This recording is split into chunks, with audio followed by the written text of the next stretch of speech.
Sa episode na to, dadalhin ko kayo sa isang hidden paradise dito sa Quezon. Sobrang ganda raw dito kaya napaisip ako. Kaya tara, samahan nyo akong tuklasin ang puting buhangin, crystal clear na tubig at island vibes sa parang wala sa Pilipinas. Pupuntahan din natin ang isa sa napakagandang falls at mag-hill sunset tayo sa isa sa pinaka-solid na overlooking spot dito sa Quezon.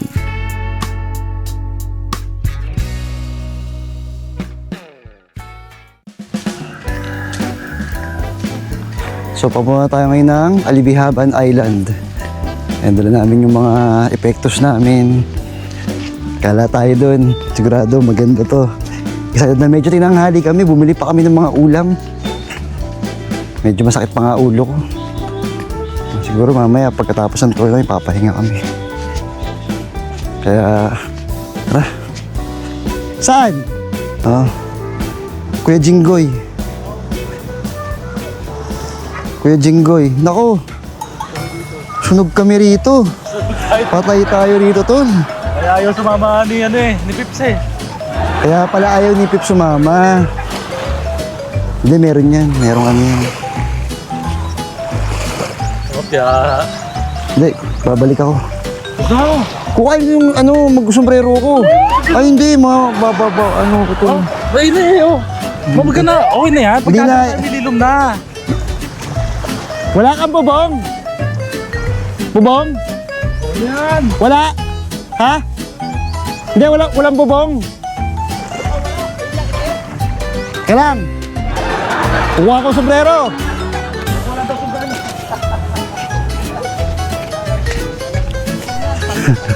I'm ready. Turis sa turis eh. No? Gusto na pinang dito. Dito lang. Kahit naman dyan, tayo na naman. Dito ako sa gitna. Mabigat ako, J-Grind. Cut-out tayo. Saan ako? Yan, kulo. Hindi yan. Dito ka dito, pwede rin dito. Walang tao ba yun? Balunga kami dito. Wala. Let's go.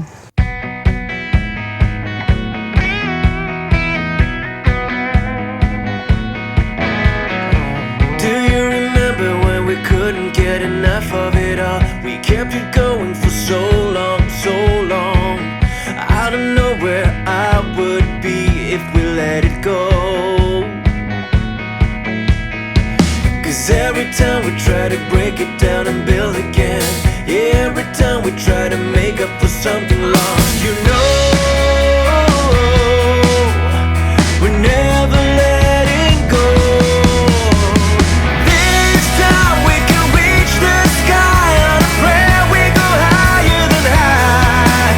Yeah, wide awake, it's a big mistake, cause it's something we can deny. But with a love like this, we'll never fall. All of a sudden you'll be standing there with someone new. Pagdating namin sa Alibihaban, dito muna kami nagpahinga at kumain. Habang nagkukwentuhan kasama si Kuya Jinggoy, hindi muna kami dumiretso agad sa mga tourist spot at mas pinili muna naming namnamin ang tahimik at relaxing na vibe ng lugar na ito. Lino, diba? Sobrang lino kayo, no?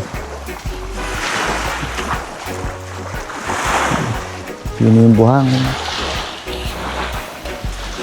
Ganda rito. Ito, pakita ko sa inyo. Actually, yun yung kami nakikita eh. Pero isa pa ulit. Mga tao na kuya, no?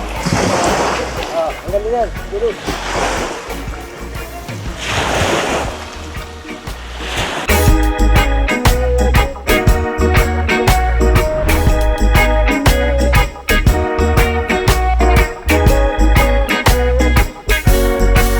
Ganda ng tubig, oh.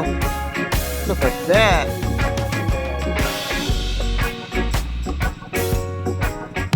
Eh, no, sunog na, oh. Ano na ngayon, eh, mag-aalas 12 na, ng tanghali. Pero kita nyo naman, at least napakita ko sa inyo yung napakagandang tubig ng Alibihaban. Pagkatapos nga namin magpahinga at kumain, pupunta naman kami sa mangrove at sandbar kung saan makikita nyo ang malaburakay na puting buhangin ng Alibihaban Island. Totoo nga na napakaganda dito. At isa talaga ito sa mga dapat yung puntahan kapag napadpad kayo dito sa Quezon. Ano yan? Ba't may sandla ka pa? Huwag na yan! Alam, sa fake. Pang bading yan!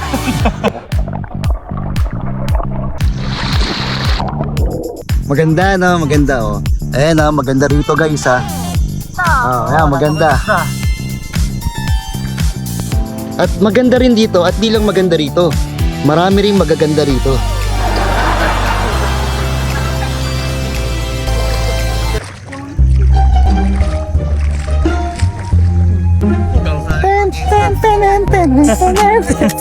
Tuyag lang.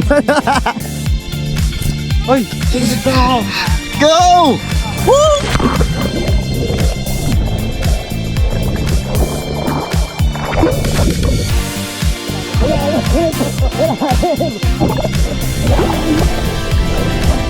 Galing pala yun. Ano pala naman? Tingnan mo ako. Tingnan. Parang Boracay. Ha? Hindi na siya. Okay dito. Panalo. Salamat sa pinsan namin. Jinggoy, salamat sa'yo Jinggoy. Iba ka tol. Si Jinggoy naiiwan dun eh. Sawa na daw siya eh. The first time namin. So, enjoy lang. Guys po, tayo sa Maan Grove. Para makita niyo ko ang itsura ng mami ko. Let's go! Okay. Work is almost over, summer's getting closer. Uy, natahalo sa Sibilo. Ganda, galing. Diba? Sabi ni Ili, bading daw ako, bading din sa di marunong lumangoy. Pareho lang kami. My mind and it's making me high. I'm staying in this moment, though it's hard sometimes. But I work it out every once in a while. I feel the love, I feel it growing every day. I feel the love, I feel the love. I hope it never goes away. I feel the love, love, love. Feel the love, love, love. I feel the love. I feel the love. Okay guys, dito tayo sa Alibihaban Island na mismo talaga. Yung buhangin niya, maiahalin tulad ko sa Boracay. Ayan o. Pino. Sing pino talaga yan o. Pino. So para siyang Boracay. So lakad tayo dito sa island. Ayun yung mga floating cottage. Nandun.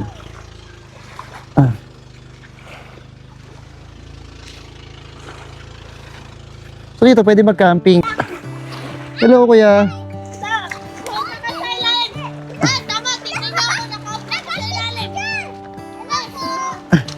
Hello. Hi. Dito kayo nakatira? Ay, galing. Ang swerte nyo naman, ang swerte nyo. Ang ganda ng dagat nyo. Enjoy, bye-bye.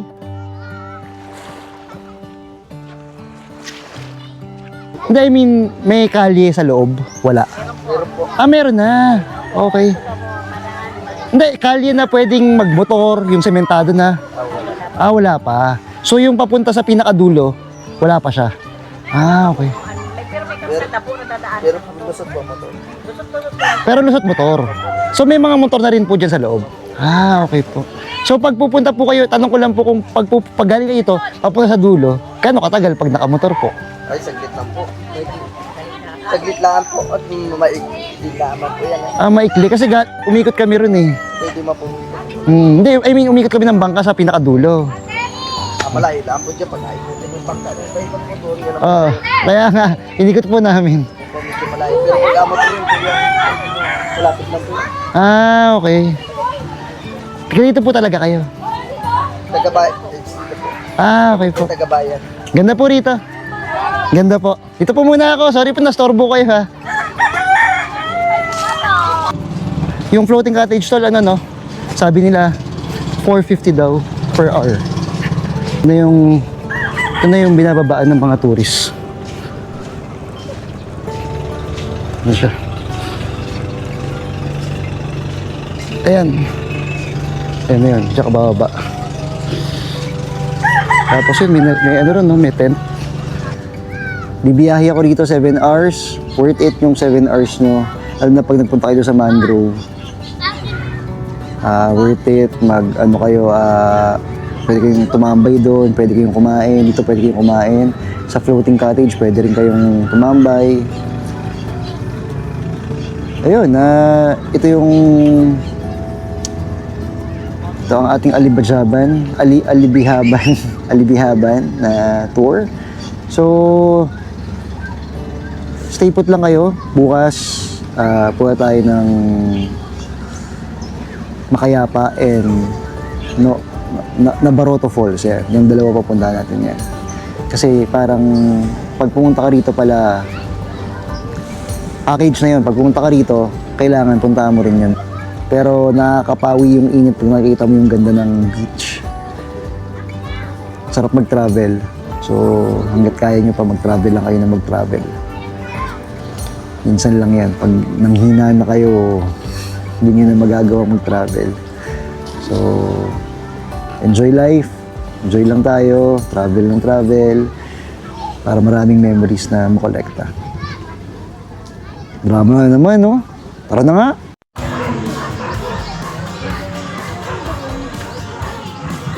So, last day na namin ngayon dito sa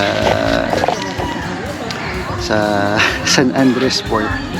Nakalimutan ko na humak ng camera. Tagal namin dito, 5 araw na kami dito. Tapos ito yung naging base camp namin. Yan, pakita ko sa inyo. Yan, itong buo na to kahit saan ka pumuesto dyan, yun ang base camp namin. Dahil naligaw kami rito at accident namin nakilala yung mga tao rito. Ang galing nga ng pagkakataon, alam mo, parang tinadhana kami ni Lord na maligaw talaga rito at mapadpad sa isang mabuting lugar at maayos na tao. Tapos yun, inimbitahan nila kami rito, dito na kami nag-base camp. Ito kami 5 araw, gumala kami. Nag-alibahaban kami. So, Makayapa Hills, saka Baroto Falls, pupunta kami mamaya. And then, after nun, uuwi na kami. Pero maliligo kami sa Baroto Falls, tapos mag-sunset tayo sa Makayapa Hills. So, yun, napaka-pleasant ng stay namin yun, napakaganda, napaka-memorable. Actually, nakakalungkot dahil uuwi na nga kami. So, parang napamahal ka sa mga tao rito na gusto kong bumalik ulit, kaya lang napakalayo. Pero babalik tayo rito, kaya lang medyo matagalan kasi medyo malayo talaga sa dulo ng Quezon. Well, anyway. Disingit lang ako. Sir Ili. Ipangako mo sa mga viewers mo, kada kailan na-upload mo? Oo nga pala. Guys, I will try my best na mag-upload every Friday. Yan. Every Friday para baka kasi mawala kayo, para dumagdag pala kayo ng mga subscriber ko, para dumagdag every Friday. Subukan ko kasi nag-e-enjoy naman akong gawin itong ginagawa namin ni Sir Eli. Nag-e-enjoy ako mag-vlog, nag-e-enjoy ako ibahagi sa inyo yung mga na-experience ko at natututunan ko na ginagawa ko sa itong motovlog, car camping. Gusto kong umaano ng history. Mahilig ako sa history, inaalam ko yung history ng isang lugar, exploration. Yan, meeting new people. Yan, mahilig ako sa ganyan. Mahilig ako itong kadaldalan ko, mahilig ako sa ganito. Kaya I'll try my best every Friday. So, comment kayo dyan pag di ako nag-upload ng every Friday. J-Bry, unsubscribe na kita kasi hindi ka nag-upload, wala kang kwenta. Pero hindi, mag-upload na ako. Ang dami namin shoot dito. So, kailangan ma-upload ito. Mapakita ko sa inyong lahat kung gaano kaganda itong lugar na pinuntahan namin. At kung gaano kabubuti ang mga tao dito sa bayan ng Quezon, dito sa San Andres. Dito yung mga tao dito na na-meet namin ni Sir. So, yun lang guys. Dami ko na naman kwento. Tara ulit at mag-explore tayo mamaya. Pakita ko sa inyo yung Macayapa Hills saka Naboroto Falls. Okay? So, let's go! So, ngayon, pupunta tayo ngayon ng Naboroto Falls. Yan. So, dun tayo may ligo. And, mag-sunset tayo sa Macapaya Hills. Yan. So, sana hindi kayo pa-bored. Samahan nyo pa rin ako. At para mai-ano ko sa inyo, maipakita ko sa inyo napakagandang lugar ng San Andres. So, let's go! Dito na kami sa Naboroto Falls. Ayan, lalakad ka rito. Simula dun sa ano ba to? Sa San Andres, papunta rito. 30 minutes lang. Malapit lang. 45 minutes. Motor 30 minutes lang eh. Parang ganun lang.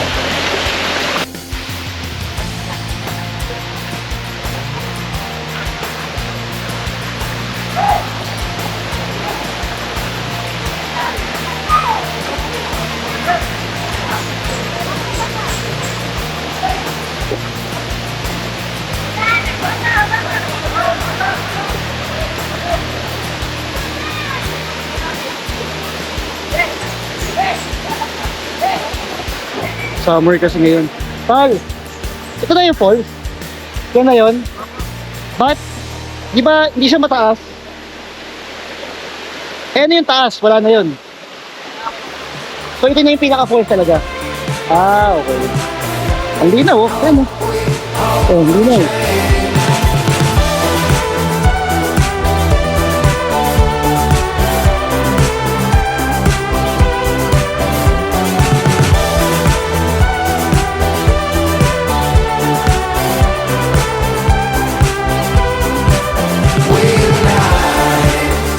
Everything's gone Jesus. All this time love will be the winner. Right down you and me. Ang gagabahan ko malito, dapat pala madaan namin to. Huwag tinanghali na kami. Tinapon na pala kami. Alis din sa base camp namin. Ang araw nga pala ngayon ay Linggo. Pero ito yung tao. Saka 5 na rin kasi tol. Oo, siguro. Okay, lalakad tayo ngayon dito sa Macapaya Hills. Ang ganda rito guys. Ang mission namin ngayon mag-sunset dito. This is it, Pansit! Woo! Let's go! Ang ganda rito. Yun oh! You can take me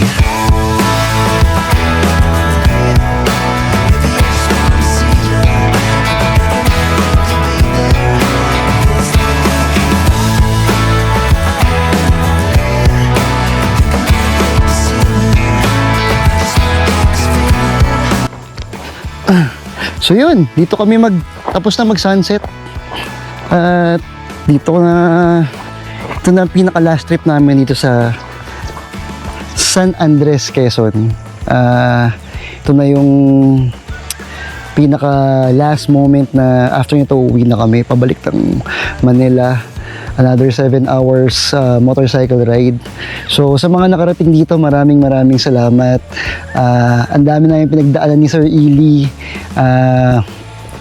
Pero alam mo yun, fulfilling kasi ang dami namin nagawa rito sa Quezon sa loob ng Wednesday, 5 araw. Yan, 5 araw. Actually, 6 hanggang sa pag-uwi namin. So halos 1 week kami rito sa Quezon, which is sobrang naging solid yung samahan namin. Kaya guys, gawin nyo to sa mga barkada nyo. Mag long ride kayo. Puntahan nyo ang mga lugar na sobrang ganda, na magkakaroon kayo ng sobrang daming memories. Dahil promise, sobrang worth it tong ganitong trip at ma-appreciate nyo yung ganda ng Pilipinas. Maraming salamat sa mga nakapanood ditong video na to. See you sa susunod na episode. Bye!